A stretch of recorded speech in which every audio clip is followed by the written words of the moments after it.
thank you for clicking to join me in today's video, which is basically going to be like a 2-for-1 video. Usually I do not share my cooking or baking videos in this format. I normally post those as a YouTube short, but since I have to fix the strawberry cheesecake sweet rolls today, I figured I would include that process in this video as well. Now, the link to the Cricut design space file, as well as the recipe to the strawberry cheesecake sweet rolls, and the supply list for this project will all be listed on my website, and I will be sure to leave that link in the description box. So basically, this is going to be a sewing tutorial video, but it's going to have a little bit of baking along the way. Let's get started on the sewing. This hot pad design is a fairly simple design, but the layout plus fabric choice can make it really dynamic. I am actually going to be using this fat quarter from a fat quarter pack that I had from Art Gallery Fabric. The collection is Joyful Fusion and the designer is Pat Bravo, but I'm not sure if this is still available because I've had it for probably about 3 years, maybe a little bit longer than that. And then I am going to cut my applique pieces using my Cricut Maker.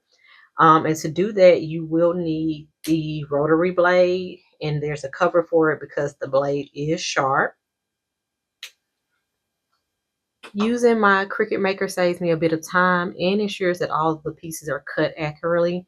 Now, you should always press your fabric first to remove all of your wrinkles before making any cuts. That's whether you're using it on your Cricut Maker or if you're just cutting it using the rotary cutter or scissors. You always want to press all of your wrinkles out. So I'm going to give this a little spray. By the way, I just sprayed it with water. That's all that was in that bottle. And now I'm going to give the quick press. This is my cordless iron, which means that occasionally I have to put it back on the base so that it can reheat. But when I just want to sew at my cutting table for little projects like this, the cordless iron is perfect. You'll hear beeping in the background. That's the base letting me know that I need to plug it back in to reheat. Now the initial square that I'm cutting for the Cricut mat is going to be 11 by 11 inches. I'm just going to mark off my section using the Freak Sun pen, gel pen. For those of you who may not be familiar with this, basically when you apply heat to it, it's supposed to erase those lines, but I always do it on the wrong side of the fabric because I've seen some tests done where it will reappear depending on the temperature conditions that is under, and I do not want the lines reappearing on the right side of the fabric. So I'm just marking off an 11-inch line across the top of here, and then I will do the same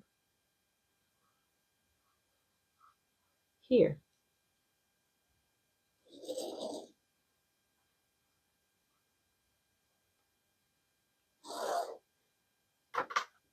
And it's okay if it's not perfectly square. I just need to know that it's going to cover that area that the Cricut machine needs in order to cut the applique pieces. The heating button light is supposed to be the same size as your square fabric, but I always cut it like 1/8 an inch smaller than that because I do not want to accidentally get this glue on my iron. So I always try to make sure it's a little bit smaller, not that much, not significantly, just like I said, 1/8 of an inch smaller than my square to ensure that I'm not hitting any of it on my with my iron. The directions say to bond with the bonded paper side up first, but I always go over it with the fabric side first, and then I go back around on the bonded side. And I'm not dragging it across the fabric. I'm actually just placing it on there so that it can fuse to the bonded side.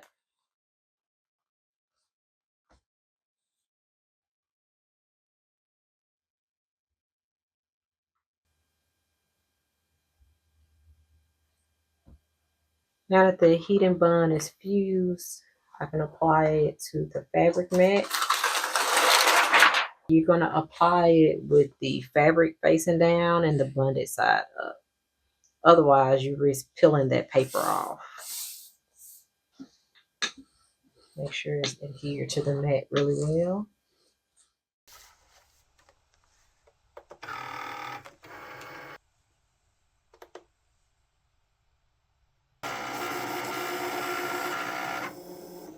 While that is cutting, I am going to go on and cut my 2 large squares and interfacing by hand.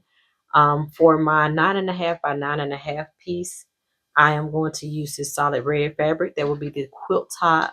The other square will be 10 by 10. That's my backing piece, and I'm going to use this fabric.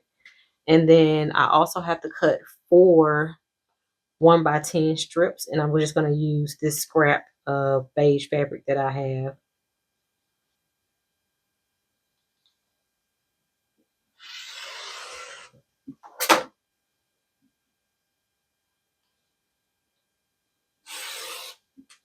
Now, I had to pause this really quickly because I want you to make sure you learn from my mistake.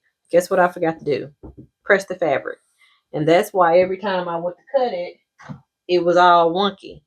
So we're going to actually press this and then go back and make sure that my cuts are correct. Very important that you press before you cut.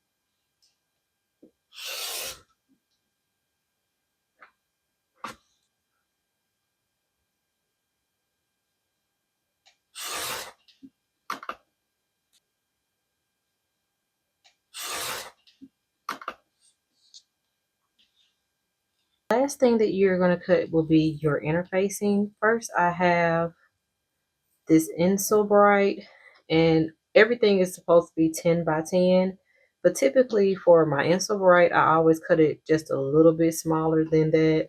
And then the same thing for my lightweight fusible fleece that's going to be going to the back of this. I always cut it just a smidge smaller. Like I said, maybe an eighth of an inch. This was actually a scrap, so it was a little bit smaller. And then for my lightweight batting, I usually I make that a little bit bigger because that's gonna get trued up anyway. So it'll get some of it'll get cut off anyway. So we're gonna pull up this border.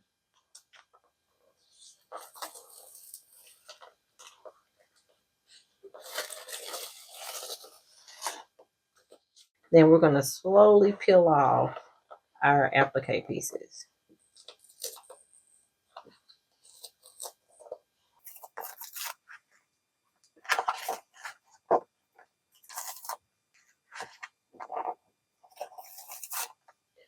So the seam allowance for this is 1/4 an inch. And to make sure that I'm not going within the seam allowance, I'm going to use my small ruler and bring it in about 1 inch and make sure the applique isn't within it.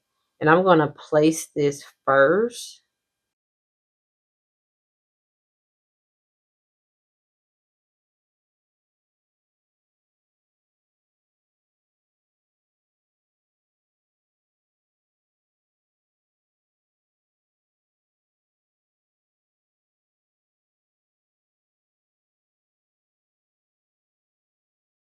Together. Now I'm going to peel off the backing and actually fuse it to the fabric.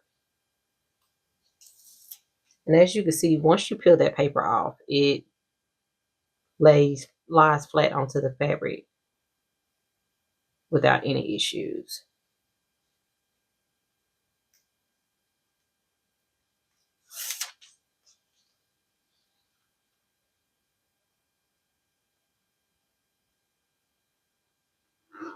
Same as before, all you're doing is taking the iron and placing it onto the applique. You are not rubbing your iron across the fabric.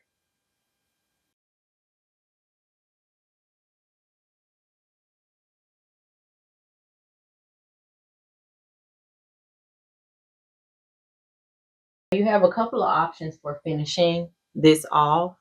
You could stitch around the outline. That's what I did for this particular piece. I used my sewing machine and did a blanket stitch around the edge of this applique piece. Or if you're going to do like I am getting ready to do, which is sew quilted lines over this, you could just leave it as is. Or you can also stitch a straight line across there, and it may unravel a little bit at the edges, but it won't be too bad. Next step in this project is you're going to take those strips that we cut and you're going to place one along the upper edge of your applique, and you'll place one on the bottom edge. Technically this is my upper edge as well, and you're going to sew those in place using that 1/4 inch seam allowance. The seam allowance is 1/4 inch for every piece, no matter what you're sewing. And as you can see, you will have a little bit hanging over the edge. That's okay.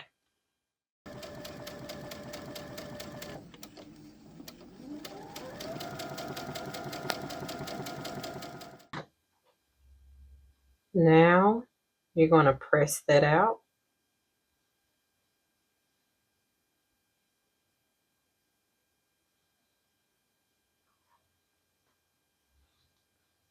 And I actually want to make sure that my seam allowance is going out that way.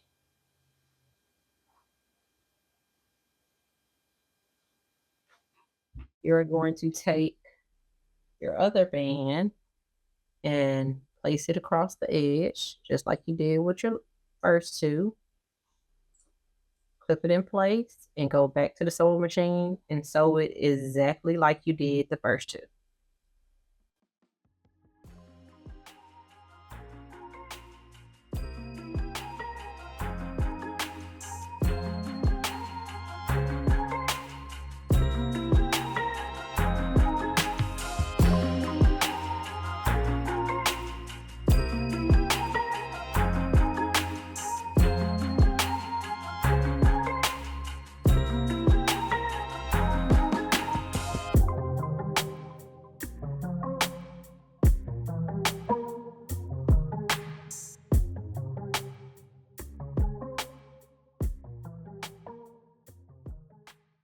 The next thing that we're doing is actually the quilting part. So I'm going to take the fleece and place it under here. And you don't have to do this. This is completely optional. I just want a quilt top. So I'm using my sew tights to hold my fleece into place. Another thing that you could do is there's like some glue, some spray glue that you can use. But I like the sew tights. It's less messier for one, and they're pretty easy to remove and put on, and they do such a great job of holding the pieces in place without pulling them or making them, making the fabric tug. And there, everything is sandwiched in place. And I'm actually going to take a break now and come back to this because I need to start working on the sweet rolls. The sweet rolls take a little bit of time. I need to get the filling done and of course they have to sit, the dough has to proof for about an hour or so. So while it's proofing, I will come back and finish this off.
am back, and the only thing that I did off camera was I went on and fused my fusible fleece to my backing piece. Now I am going to mark my lines, and what I think I'm going to do is 1/4 an inch lines, and then maybe do a 1/2 inch line from that 1/4 inch line, and then alternate. So 1/4 inch, 2 lines, 1/2 inch line. You'll see it once I get it drawn on here.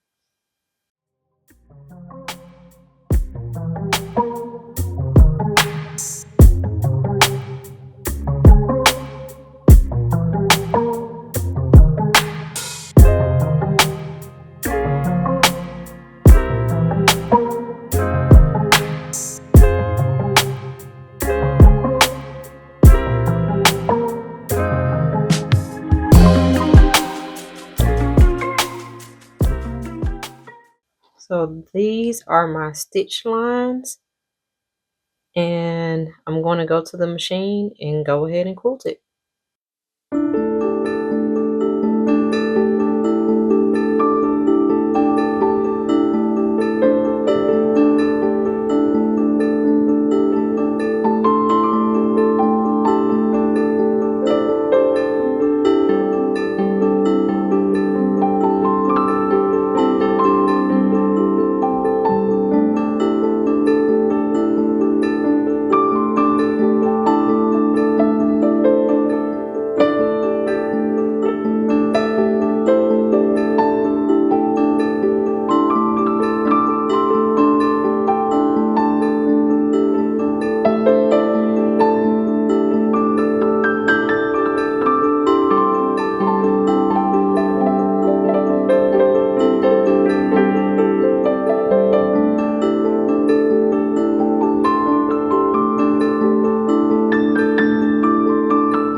So it has been over an hour since I started working on the quilt liners, and I have removed the sweet rolls from the oven, and now I have the oven preheating so that I can start baking those. So now I'm going to go on and spray my fabric so that the ink can start disappearing, the marker lines can start disappearing, and I'm going to give this another good spray after I'm done. But I always like to do that initially. And now I'm actually going to take my ruler and true up the pieces so that it is actually measuring out to a 10 by 10 square.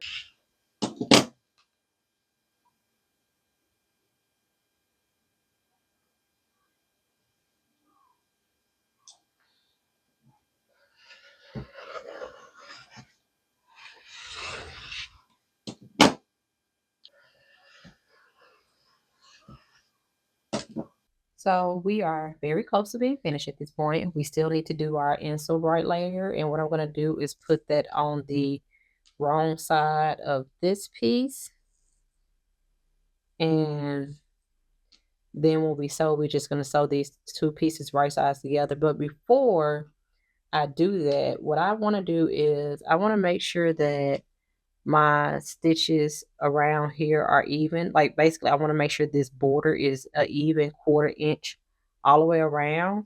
So I'm actually going to go to the sewing machine and sew a basting stitch right within that, right outside of that one, or excuse me, right within that 1/4 seam allowance. And I'm just going to do a long basting stitch that could be pulled out. But I just want to make sure that and I'm using that as my guide so that I can make sure that this border is completely straight and even all the way around. Now I have a nice little guide to follow along when I'm sewing all my pieces together. So I'm going to get this pen, and be mindful that you do need to leave an opening. I'm going to go ahead and mark that. It's going to be like a 3-inch opening. Actually, I'll just use my clips to mark it. I'm putting 2 clips here so I can know that I need to leave an opening. Then I'll just clip around here. And then one last thing that I want to share is that I am going to be switching to my walking foot. For a layer this thick, I like to use my walking foot. You can still use your regular foot on your sewing machine if you don't have one, but you really need to take your time because you don't want the fabric to ship. So that's why I'm going to be switching out my regular foot to my walking foot.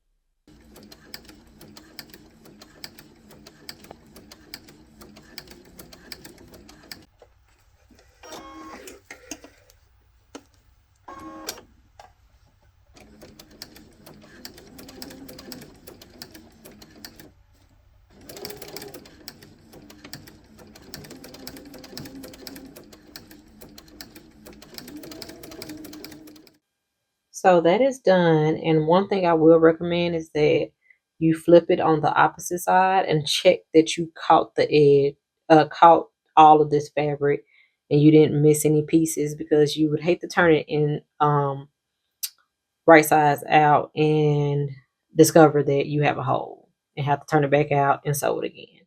But if you left that 3-inch opening, you really shouldn't have a problem doing this.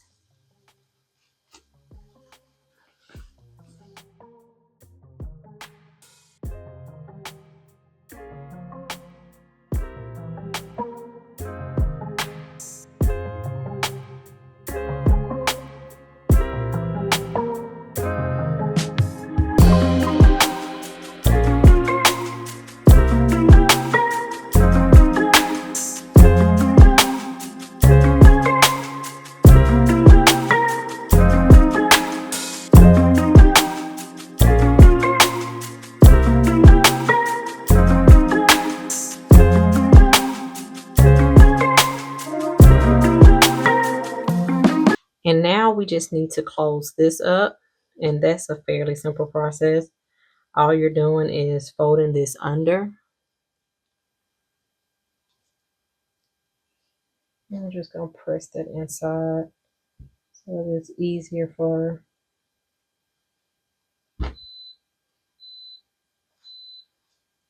the base is telling me that it's time to reconnect. It's just a little harder on these thicker portions.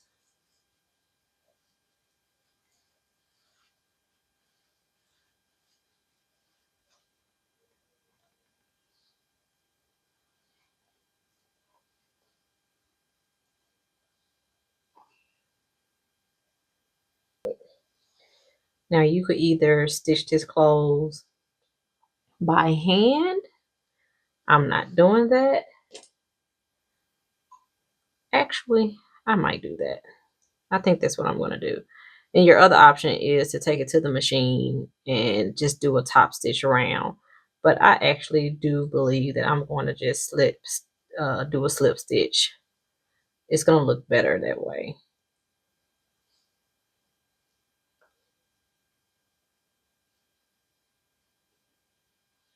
So yeah, I'm gonna do a slip stitch, but before I start on that, I'm gonna go check on these sweet rolls real quick, and then I'll get back and do this.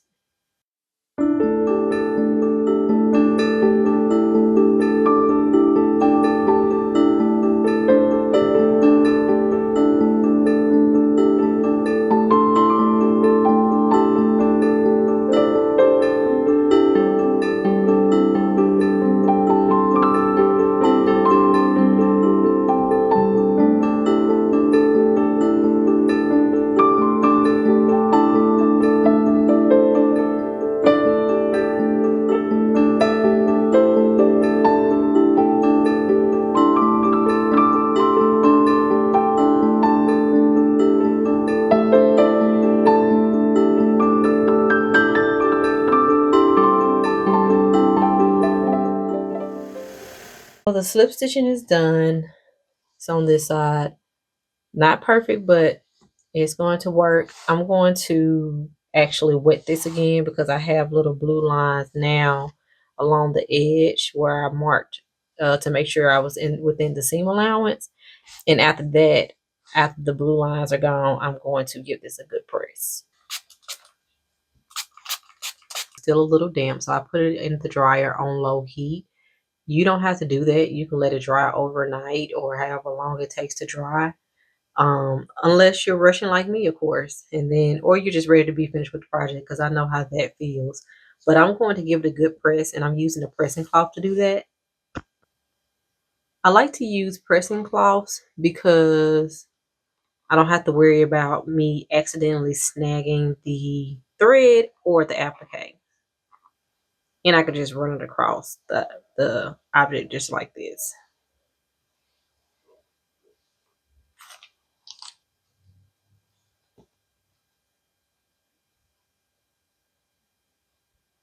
And I guess technically it's reversible.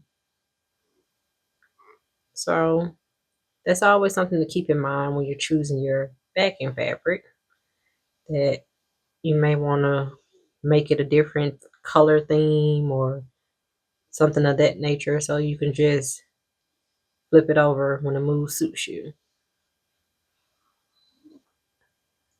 And that is it. Ready to be used.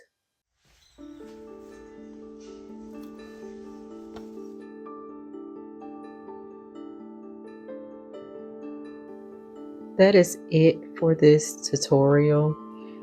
I hope that you enjoyed the sew along, and again, the recipe for the sweet rolls will be linked in the description box. It is on my website. Thank you so much for watching. See you next time.